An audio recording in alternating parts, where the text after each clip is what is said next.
people, how you guys doing? I hope you guys are doing well. Welcome to Queenie's community. Welcome to our channel. In today's video, guys, I want to talk to you about the professional standard in social work. I want to take my time to talk to you about values and ethics in social work. I want to talk to you about the standard that you are expected to follow when you come to do your social work job here in UK. If you are somebody who is watching me from outside of UK, Ghana, Nigeria, South Africa, India, and the list goes on, and you are planning to come to the UK to study social work or to work as a qualified social worker, there are standards that you need to follow. There are professional standards that you need to follow. It's a mandatory requirement that every social worker follow social work standards and ethics so they can practice in a sound way. They can practice in an anti-oppressive practice, anti-discriminatory practice. So if you are interested to learn and know more of it, then let's right into the video. The first standard is about promoting the right, the strength, and the well-being of people.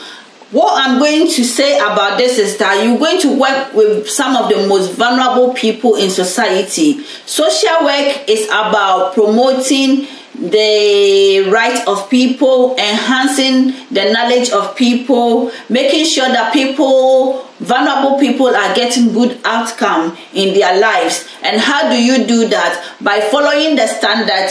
By following the values and ethics in social work, you'll be able to achieve and promote the well-being of your vulnerable people. The expectation is not to discriminate against them. The expectation is not to exploit them, but promote their well-being by giving advice, by giving information, by providing services that will give a good outcome to their lives. The second standard is about maintaining trust with people, with the clients that you're going to work with, building relationship, trusting relationship, not lying to your client, not telling them what is not there.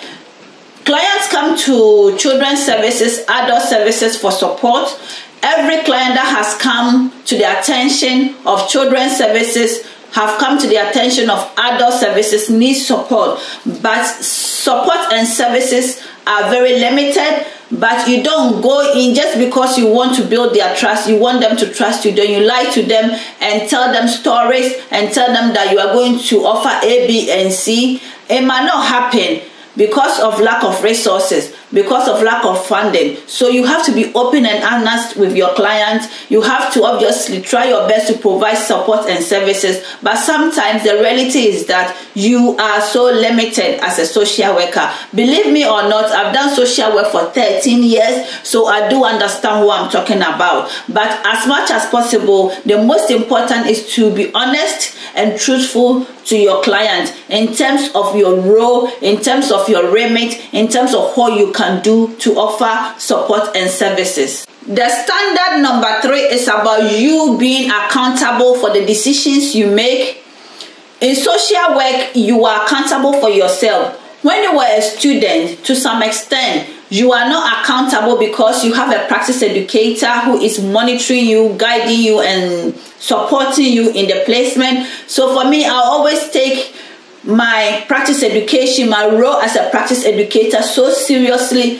When I am managing and supervising a student, I feel that the student practice is me who is accountable for it. So that is why you need to supervise your students, give weekly supervision to your student, so your students will be able to practice in a more safer manner when they are doing their practice placement. But you as a profession, once you qualified, even if you are ASYE, if you are newly qualified social worker, you are accountable because you have registered with Social Work England and you have your registration number.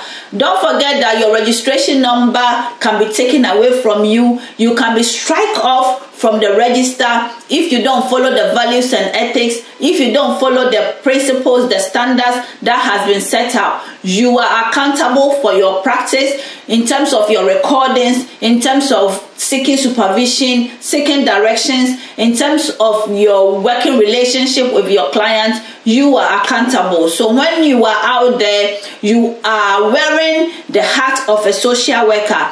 Even here on my YouTube channel, this is a personal YouTube channel that I have created to support the learning needs of students. But because I am mentioning the title social work, and I am preaching and talking about social work, I need to be cautious of terminologies I use. I'm always cautious of what I say, and when I'm editing my videos, I try to edit all those issues, all those words that I say that perhaps will put me into trouble. I edit all those out because I am accountable for anything I say, either on this social media platform, working with my clients, going to work. Social work is a professional title. So if you do anything that is not according to the standards, regulations, you will be strike off. It's as simple as that. Standard number 4 is about maintaining continuous professional development. I've done series of videos talking about the CPD and the registration and the renewal of Social Work England. So check out for those videos.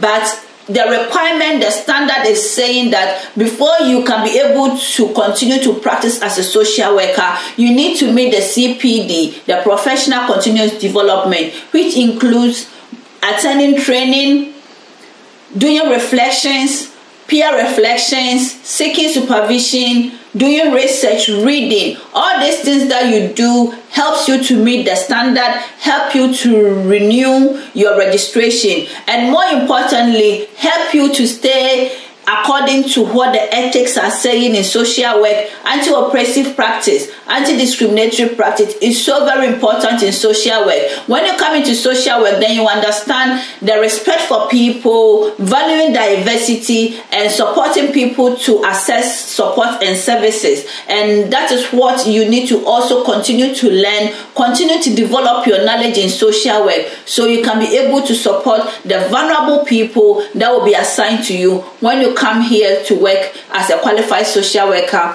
in UK. The 5th standard is about professional integrity, acting safe, practicing in a safe manner. So integrity in social work is about honesty, it's about being truthful to the people that you're going to work with, to your work colleagues, to your organization that you're going to work in. In the past, when I was working within the team that I'm working in now, before then, they used to give us money to give to our clients. At the moment, they put it onto emergency payment card. But the integrity is that when they give you all this money to give to your clients, you don't go and use it to buy your shoes and pay your bills. If the money is not for you, it's for your clients. When you go to people's home and you see their things, it's not for you. You don't steal from your clients. You don't go in and abuse your vulnerable people, abuse your vulnerable adults, abuse your vulnerable children, because you are the social worker. You have the power making threatening comments to your clients. These are all issues that is against the professional standard in social work. So it's very important that you are truthful to yourself. Integrity in social work is something that when you come into the profession, you need to know that you are going to follow it through. If not, you'll be strike off and you cannot practice as a qualified social worker here in UK. Last standard that I want to talk to you is about practicing in an ethical manner, reporting concerns to the appropriate professionals. This means that when you are working with family, you need to let them know that you are not their friends. I always tell my young people, as much as I'm building relationship with you, I am a professional, I'm a qualified social worker. I have a standard to follow, I have ethics to follow, I have principles to follow. Don't tell me something and say, Victoria, I want to confide in you. Don't tell anyone I'm being abused by my dad, I'm being beaten by my mom. hello, I cannot keep this as a promise. So I'm always telling my young people, please be careful what you share with me, because whatever you share with me, and if I believe that it's child protection concerns, if I believe that it will pose risk to you or pose risk to others, then I'm afraid, as much as I want to build relationship with you, I have to report it. So you need to make your relationship with your client very clear, and you have to stand on professional judgment. You need to have a professional stand, and you need to have a professional boundaries, so you don't fall in a victim of not following the rules. You don't fall into a victim of not following the ethics and principle in social work. If you have watched me up to this end, I will say kudos to you. I hope you have learned something out of this video. I want to end by saying your dreams and aspirations can come true. Whatever you plan to do for your life, for your future, can come true. You never know. But you are not going to get it on a gold plate, on a silver plate. There will be challenges, there will be difficulties, but if you stay focused, you will be able to achieve your dreams and aspirations. Take care of yourself, and see you on my next video. I'm going to be doing regular videos to enhance the knowledge of students, newly qualified people who want to join social work profession here in UK. So tune in with Queenie V and subscribe and join the community. Take care of yourself. Bye.